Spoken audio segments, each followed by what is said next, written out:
এই মুহূর্তে একটা খবর আপনাদের জানাই, ব্রেকিং নিউজ। সন্দেশখালী কাণ্ডে গ্রেফতার আইএসএফ নেত্রী জুবি সাহা। সন্দেশখালীর অশান্তিতে প্ররোচনা দেওয়ার অভিযোগ, আইএসএফ নেত্রীকে গ্রেফতার করেছে সন্দেশখালী থানার পুলিশ। সত্যজিৎ আমাদের প্রতিনিধি রয়েছেন, আরো বিস্তারিত জানাবেন এই বিষয়ে। সত্যজিৎ, জুবি সাহাকে গ্রেফতার করা হয়েছে কি কারণে? একেবারে পুলিশ সূত্রে যেটুকু জানা যাচ্ছে যে এই জুবি সাহাকে ঠিক আজকে সকালে নিউ টাউনের নাতাশা খানের বাড়ি থেকে সন্দেশখালী থানার পুলিশ আধিকারিকরা তাকে গ্রেপ্তার করেছে। কারণ কি না, সন্দেশখালীতে যে উত্তপ্ত পরিবেশ তৈরি হয়েছিল, যে হিংসার ঘটনা ঘটেছিল, সেই ঘটনায় জুবি সাহা সহ তার বেশ কয়েকজন কর্মীরা তাদেরকে মদত দিয়েছিল, প্ররোচনা দিয়েছিল।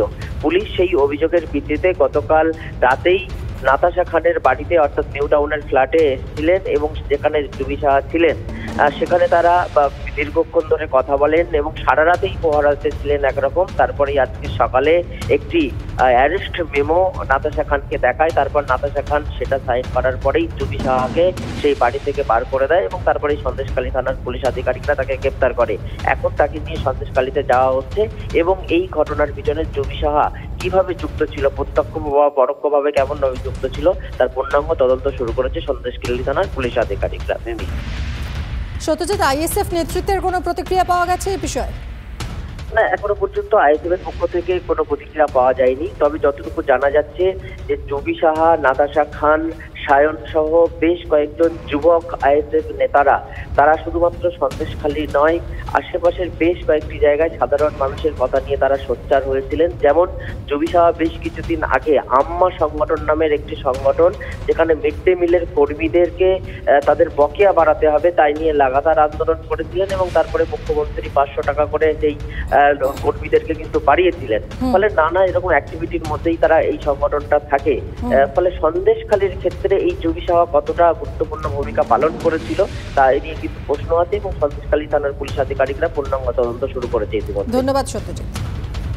দুদিনের সফরে আজ রাজ্যে প্রধানমন্ত্রী নরেন্দ্র মোদী। আজ আরামবাগে এবং শনিবার কৃষ্ণনগরে মোদীর সরকারি কর্মসূচি এবং জনসভা। দু জায়গায় বেশ কিছু প্রকল্পের শিলান্যাস এবং পরিষেবা প্রদানও এবং জনসভা করবেন। আরামবাগের কালীপুরে জনসভা শেষে হেলিপ্যাড থেকে প্রধানমন্ত্রী আসবেন কলকাতার আরসিটিসি হেলিপ্যাডে। সেখান থেকে সড়কপথে প্রধানমন্ত্রী রাজভবনে আসবেন। আজ রাজভবনেই রাত্রিবাস। প্রধানমন্ত্রী হওয়ার পর এই প্রথম রাতে রাজভবনে থাকবেন। আগামীকাল তার জোড়া কর্মসূচি রয়েছে কৃষ্ণনগরে। শনিবার সকালে রাজভবন থেকে আরসিটিসি হেলিপ্যাডে যাবেন মোদী। সেখান থেকেই তিনি হেলিকপ্টারে যাবেন কৃষ্ণনগর। একাধিক প্রকল্পের শিলান্যাসের পাশাপাশি সরকারি পরিষেবাও বিতরণ করবেন। সেখান থেকেই সড়কপথে যাবেন কৃষ্ণনগরের জনসভায়। রাজনৈতিক সমাবেশ শেষ করে মোদীর হেলিকপ্টার যাবে পানাগড়। সেখান থেকেই বিমানে প্রধানমন্ত্রী যাবেন বিহারের গয়ায়। আবার প্রধানমন্ত্রী বাংলায় আসবেন 6ই মার্চ। ওই দিন সভা হবে বারাসতে। দুদিনের সফরে রাজ্যে আসছেন প্রধানমন্ত্রী মোদী। আজই আসছেন তিনি। একগুচ্ছ কর্মসূচি রয়েছে তার। আজ আরামবাগে এবং শনিবার কৃষ্ণনগরে মোদীর সরকারি কর্মসূচি এবং জনসভা রয়েছে। দু জায়গাতেই বেশ কিছু প্রকল্পে শিলান্যাস করবেন, পরিষেবা প্রদান করবেন এবং জনসভাও রয়েছে। আরামবাগের কালীপুরে জনসভা শেষে হেলিপ্যাড থেকে প্রধানমন্ত্রী আসবেন কলকাতার আরসিটিসি হেলিপ্যাডে। আর সেখান থেকেই সড়কপথে প্রধানমন্ত্রী রাজভবনে আসবেন। আজ রাজভবনেই রাতে থাকবেন। প্রধানমন্ত্রী হওয়ার পর এই প্রথমবার রাতে রাজভবনে থাকবেন। আগামীকাল তাঁর জোড়া কর্মসূচি রয়েছে কৃষ্ণনগরে। শনিবার সকালে রাজভবন থেকে আরসিটিসি হেলিপ্যাডে যাবেন মোদী। সেখান থেকেই তিনি হেলিকপ্টারে যাবেন কৃষ্ণনগর।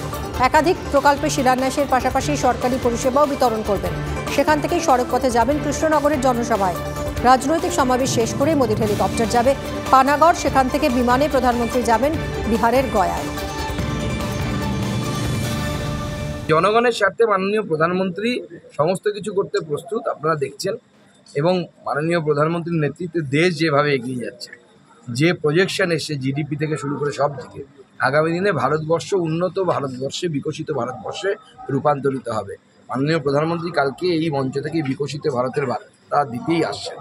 সরকারি প্রকল্পের উদ্বোধন হবে আগামীকাল, সেটা সরকারি মঞ্চ থেকে হবে। সেখানে আমার কাছে যা ইনপুট খবর আছে, রেল মন্ত্রণালয় এবং তার সাথে গ্যাস যে মন্ত্রণালয়, সেই মন্ত্রণালয়ের প্রোগ্রাম আছে। সেখানে বিভিন্ন প্রকল্পের লোকার্পণ মাননীয় প্রধানমন্ত্রী করবেন।